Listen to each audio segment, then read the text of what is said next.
Hello, and thank you for joining me today.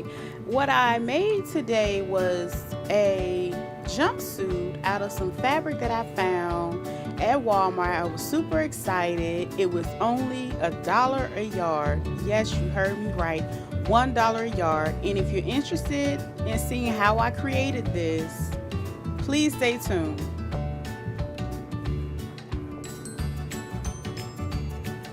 And as you can see, I just switched my shoes out, and later I'll show you how I styled it on my way out the door.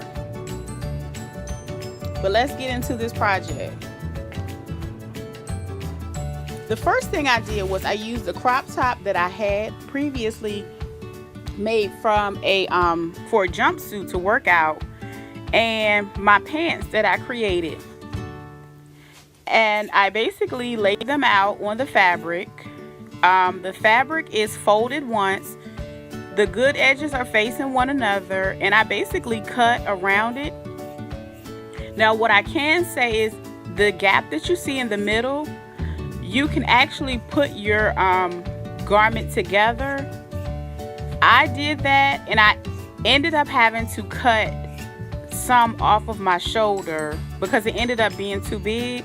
So I just wanted to share that.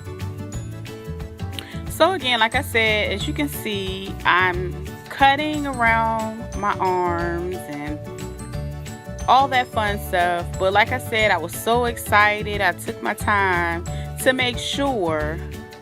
And as you can see, I'm going out for the hip with the scissors. Yeah, because I really wanted this to come out good.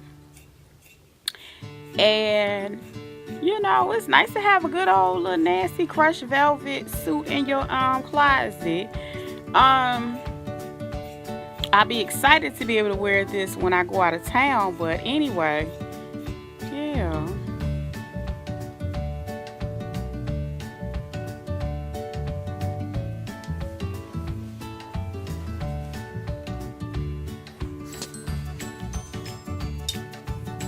And I basically continued by cutting the inside of the pant.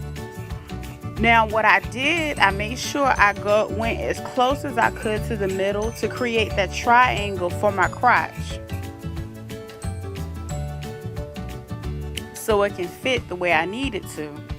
And plus, I'm a plus gal, and I just don't want my clothes too tight. I just want them to fit nice. I just didn't want it to look, you know, I wanted to be able to create this look and be able to wear it more than one place. I want to be able to dress it up and dress it down. So that's why I basically did not make it skin tight, if that makes sense. Okay, and then I just went on to the other side and basically repeated the same thing I did for the first side.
Okay, so I'm just basically removing the pieces that I use as a pattern. And what I'm going to do is fold it in half to make sure everything is symmetric on both sides.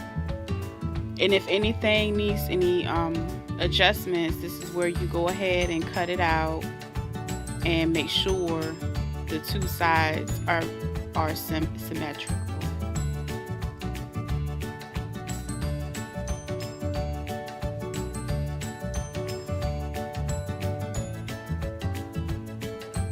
And like I said, I just go ahead and cut off any excess. Right here, I might be looking for my scissors. Yes, pushing through on it. But yeah. So with this piece, because normally when you are making pants, your front crotch part is smaller than the back. What I did next, after cutting the edges and trimming them and making them even, I picked my back piece and I selected my front piece. And so what I had to do was, the one that I created to be my front piece, I cut about 5/8 of an inch away from the groin area at an angle.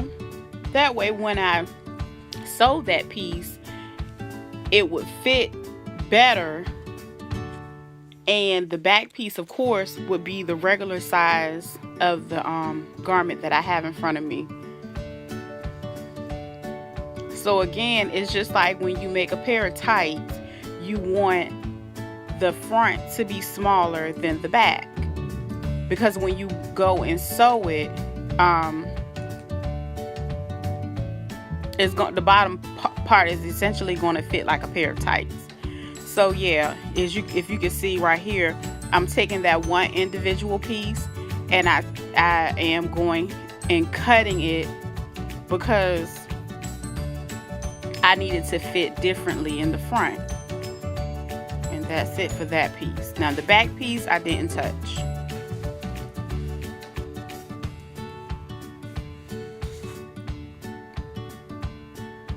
Now, as you can see, I placed my back piece on the floor first. My front piece is on the top.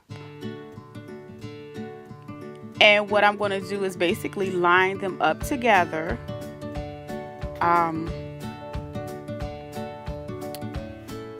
Pulling the fabric tightly, of course, because I want it to lay flat. And what I'm going to do is I'm going to get it ready to take it to my serger, because I will be serging from my underarm all the way down to my ankle on both sides, and I will be pinning my crotch first to make sure they line up, and then I'll be taking my serger and I'll be going all the way around the perimeter of the leg, so from one ankle to the other. And of course, I'm going to close out my shoulders by sewing each one individually. And as you can see, I'm placing the pin on those.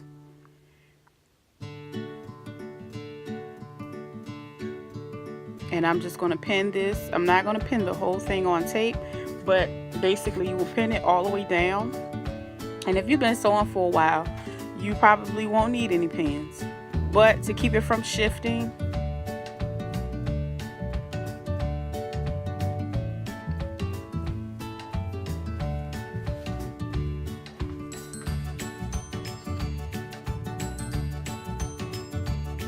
as you can see, I use white thread. That way you can see my serger.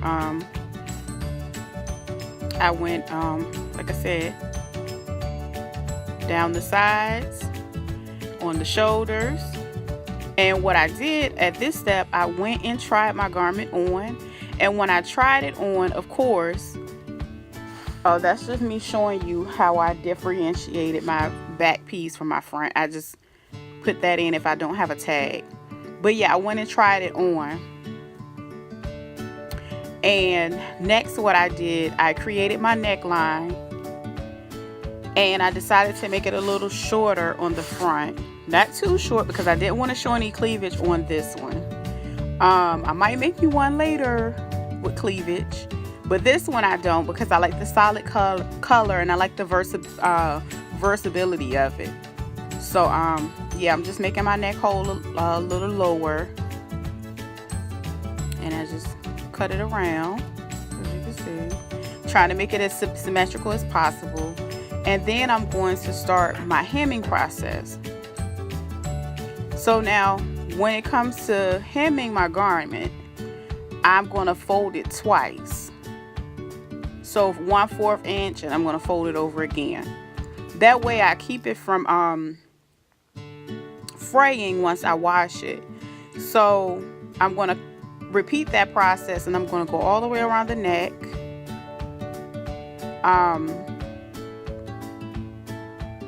I'm adding these pins, and for mine I will be using a zigzag stitch, just because I know I'm going to have to stretch all this body yada into that top hole. So I don't want my threads to pop. Okay, so yeah, so I'm gonna go ahead and use a zigzag stitch for that. I think I used about a 2 for mine. But yeah, then I start on my armholes, and I basically repeat the same process. 1/4 inch, roll it twice, and you start pinning. And then once you pin it around, make sure it's even. That way you can lay it flat down there and you can hem it as needed. Now I'm doing the foot part, and I'm going to repeat the same process. I'm going to fold it twice, and I'm going to add my pins, and I'm going to do that for both of the legs, making sure, of course, they're even. And pretty much my jumpsuit will be done and complete, and I'll just come back and show you what I have.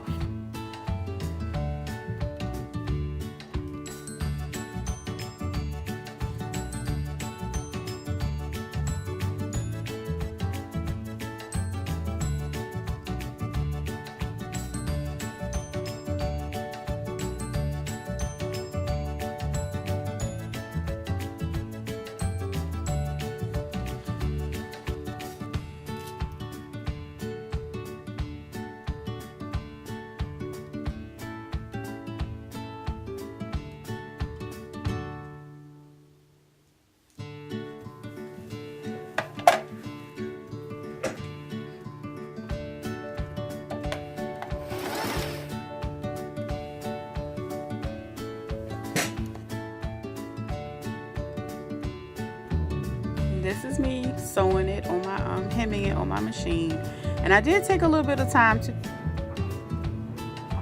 Thank you for watching my video, and I hope you guys enjoy. Please like, share, subscribe. Thank you. Have a blessed one.